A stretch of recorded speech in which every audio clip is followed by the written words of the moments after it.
आज हम पाठ 2 वर्ण विचार 7वीं का पढ़ेंगे। आइए पढ़ते हैं। पहले हमें वर्ण के बारे में जानना है, तो आइए हम जानते हैं कि वर्ण होता क्या है। वास्तव में भाषा की सबसे छोटी इकाई जिसके टुकड़े नहीं किए जा सकते वह वर्ण कहलाता है। यह किसी भी भाषा का बुनियाद होता है। इन्हीं के आधार पर शब्दों की रचना होती है और शब्दों के आधार पर वाक्य की रचना की जाती है। अर्थात वर्ण हमारे लिए बहुत महत्वपूर्ण है। वर्णमाला, वर्णों के व्यवस्थित समूह को वर्णमाला कहते हैं। जैसे वर्ण क, ख, ग या कोई भी वर्ण, उसको हम व्यवस्थित रूप से जमाते हैं, उसे वर्णमाला कहते हैं। जैसे क, ल और म, इसको व्यवस्थित रूप से जमाते हैं हम। ये वर्ण का व्यवस्थित रूप नहीं है। जैसे क वर्ग में क, ख, ग, घ, अंग, ये एक व्यवस्थित रूप है। तो वर्णों को व्यवस्थित रूप में जमाना ही वर्णमाला कहलाता है। अर्थात यह वर्णों का समूह होता है। वर्ण के दो भेद होते हैं। पहला है स्वर वर्ण, दूसरा है व्यंजन वर्ण। स्वर वर्ण, जिन वर्णों के उच्चारण में किसी दूसरे वर्ण की सहायता नहीं लेनी पड़ती, उसे स्वर वर्ण कहते हैं। इसकी संख्या 11 है। आ, ई, उ, री, ए, ओ और औ। ये स्वर वर्ण कहलाते हैं। स्वर वर्ण के 3 प्रकार होते हैं। पहला है ह्रस्व स्वर, दूसरा है दीर्घ स्वर, तीसरा है प्लुत स्वर। ह्रस्व स्वर, जिन स्वरों के उच्चारण में एक मात्रा समय लगता है, अर्थात बहुत कम समय लगता है, उसे ह्रस्व स्वर कहते हैं। इसकी संख्या 4 होती है।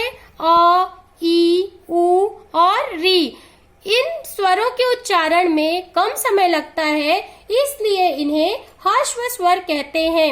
दूसरा है दीर्घ स्वर, जिन स्वरों के उच्चारण में ह्रस्व स्वर से 2 गुना अधिक समय लगता है, अर्थात 2 मात्रा समय लगता है, उन्हें दीर्घ स्वर कहते हैं।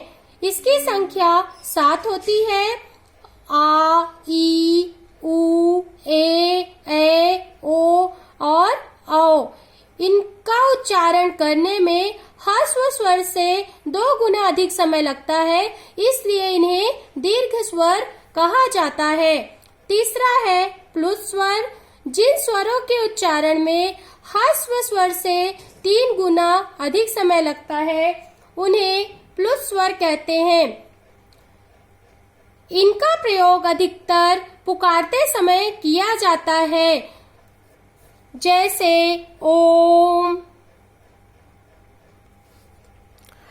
अम और आहा की मात्रा वाले शब्द को अयोगवाह कहते हैं। वर्णमाला में इनकी जगह स्वरों के बाद और व्यंजनों से पहले होता है, इसलिए इसे अयोगवाह की श्रेणी में रखा गया है। अनुस्वार, इसका उच्चारण नाक से होता है, इसे हम बिंदी भी कहते हैं। अनुनासिक, इसका उच्चारण नाक और मुंह दोनों से होता है, इसे हम चंद्रबिंदी भी कहते हैं। विसर्ग का अधिकतम प्रयोग संस्कृत भाषा के शब्दों में किया जाता है, जैसे अतः, पुनः, प्रातः इत्यादि।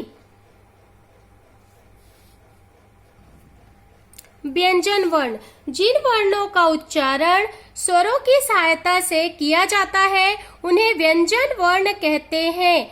अभी हमने थोड़ी देर पहले पढ़ा था स्वर वर्ण, तो वास्तव में स्वर वर्ण का उच्चारण करने के लिए हमें किसी दूसरे वर्ण की सहायता नहीं लेनी पड़ती, लेकिन व्यंजन वर्ण स्वतंत्र नहीं होता और इनका उच्चारण करने के लिए हमें स्वर वर्णों की सहायता लेनी पड़ती है।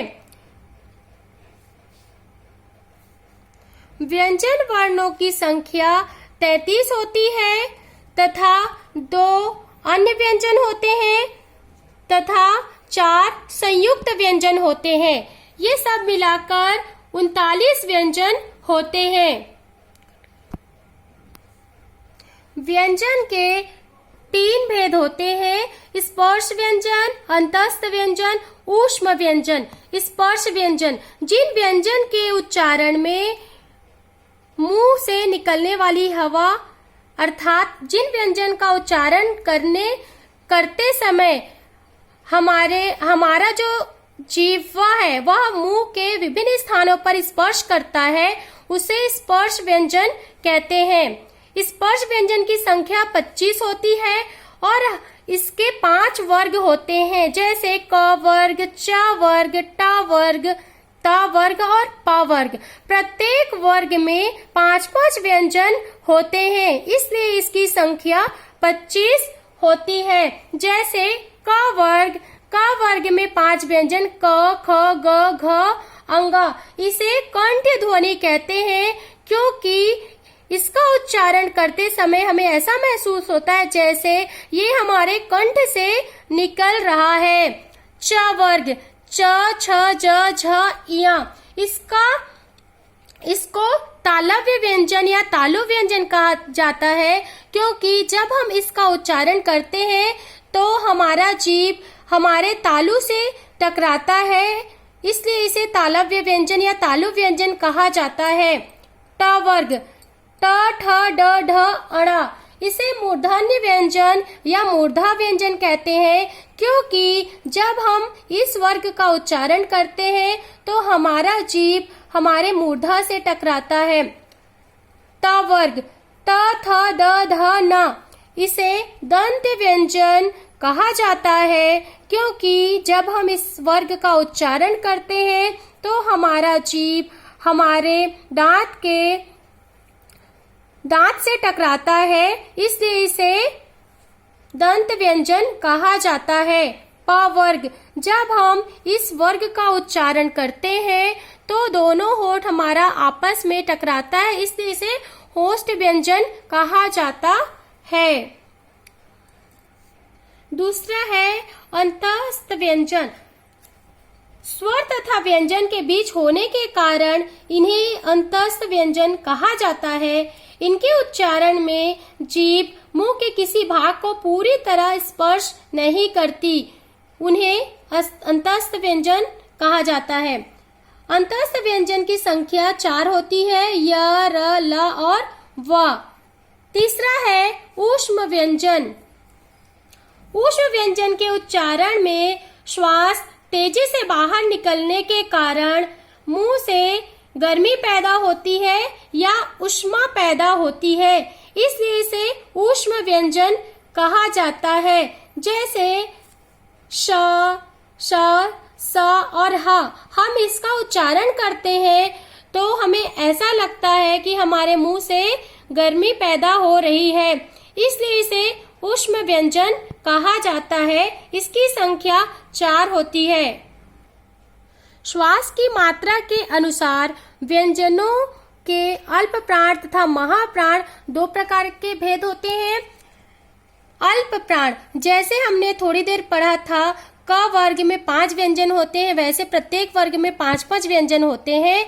तो किसी भी वर्ग के पहला, तीसरा और 5वां व्यंजन अल्प प्राण होता है। जैसे क वर्ग में क,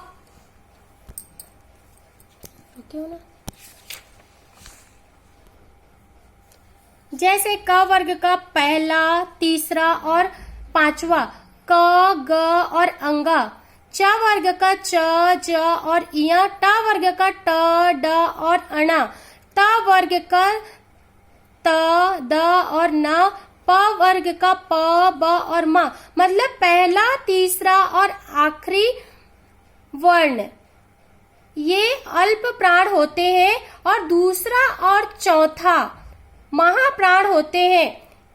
जैसे क वर्ग में दूसरा और चौथा है ख और घ।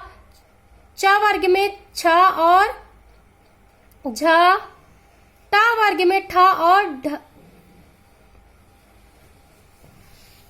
और ढ और प वर्ग में त वर्ग में थ और ध और प वर्ग में फ और भ। ये दूसरा और चौथा वर्ण महाप्राण होते हैं और पहला, तीसरा और अंतिम वर्ण यानी कि पांचवा वर्ण अल्प प्राण कहलाते हैं। वर्णों के सार्थक मेल से शब्द बनते हैं। शब्द के एक एक वर्ण को अलग अलग लिखना वर्ण विच्छेद कहलाता है। अर्थात शब्दों के वर्ण को अलग अलग करके लिखना वर्ण विच्छेद कहलाता है। जैसे कमल, क जोड़ अ जोड़ म जोड़ अ जोड़ ल जोड़ अ, कमल। तो इस तरह से वर्णों को अलग अलग करके लिखना वर्ण विच्छेद कहलाता है। अब हमने इसमें अ क्यों जोड़ा? क्योंकि हमने पहले ही बताया था कि व्यंजन स्वर के सहयोग से बनता है। इस तरह से वर्ण विच्छेद बनाया जाता है।